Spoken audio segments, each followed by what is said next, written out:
ধন্যবাদ। আমি আসলে ১ম এই সবাইকে ধন্যবাদ জানাতে চাচ্ছি। কাইয়ুম ভাই, সারা আপা, সাইমি এবং জাহিদ ভাই সবাই চমৎকার এখানে আলোচনা করেছেন। আমি যেটুকু বলতে চাই শেষ আম আমার বক্তব্য হিসেবে সেটা হচ্ছে যে আমরা যে আ সময়টা কম আমি দেখতে পাচ্ছি এক ধরনের হতাশা আছে এবং আমাদের দ্রুত কাজ করার প্রবণতাও আছে। কিন্তু এইরকম সুযোগ বোধহয় আমাদের সামনে আর কখনো আসেনি যেটা কাইয়ুম ভাইয়া বললেন যে ৫৩ বছর এরকম সুযোগ আমরা আর কখনো পাইনি। তো এটা একটা সংস্কারের সুযোগ। সরকার সংস্কার কমিশন করেছে সেটাকে আমি ওন করি সিদ্ধান্তকে। আমি মনে করি সংস্কারের প্রয়োজন আছে। আরেকটা যেটা বিষয় এটা হচ্ছে ইনক্লুসিভ এই পয়েন্টটা আমরা বরাবরই এই মুভমেন্ট এর মধ্য দিয়ে পেয়েছি। তো আমাদের সংবিধানটাকে ইনক্লুসিভ হচ্ছে কিনা, এই যে সুযোগটা আমরা পেয়েছি এটাকে আমি সুবর্ণ সুযোগ মনে করি সংশোধনের জন্য। আমরা আমাদের সংবিধানটাকে আমাদের যে লুপ হোল গুলো ছিল আগে সংবিধানে সেই সেটাকে আমরা গ্যাপটা ফিল আপ করে ইনক্লুসিভ করতে পারি কিনা আদিবাসী প্রশ্নে। হ্যাঁ, যেটা কাইম ভাইয়া বলেছেন যে যদি লেখাটাই ঠিক মতো না হয় তাহলে বাস্তবায়নটা তো প্রশ্নবিদ্ধ থেকে যায়। সেটা আমি মনে করি।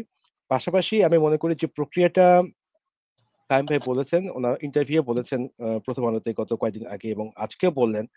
আম একটা ন্যূনতম ঐকমত্যের ভিত্তিতে আমরা একটা আ প্র্যাকটিক্যাল পয়েন্ট অফ ভিউ থেকে কিছু অ সংস্কার করতে পারি কিনা। বিশেষ করে আমি মনে করি বিচার বিভাগের স্বাধীনতার বিষয়টা প্রচন্ড গুরুত্বপূর্ণ। এটাকে অবশ্যই সামনে মানে আনতে হবে এবং হচ্ছে মানুষ যাতে আ এই সংবিধানের সাথে নিজেকে আম ইনক্লুসিভ এবং তারা যেটা ওন করে, সেই একটা প্রসেস এর মধ্যে আনতে হবে।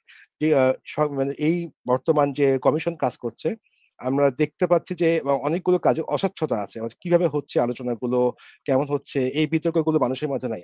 যেটা সারা আপা বললেন যে এই সবাই এখন সংবিধান নিয়ে পড়ছে।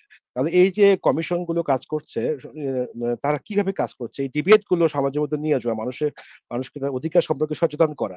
এই প্রসেসটা দরকার আছে। তখন যদি এটা যদি করতে পারি আমরা তাহলে মানুষ এই পরিবর্তনটাকে ওন করবে।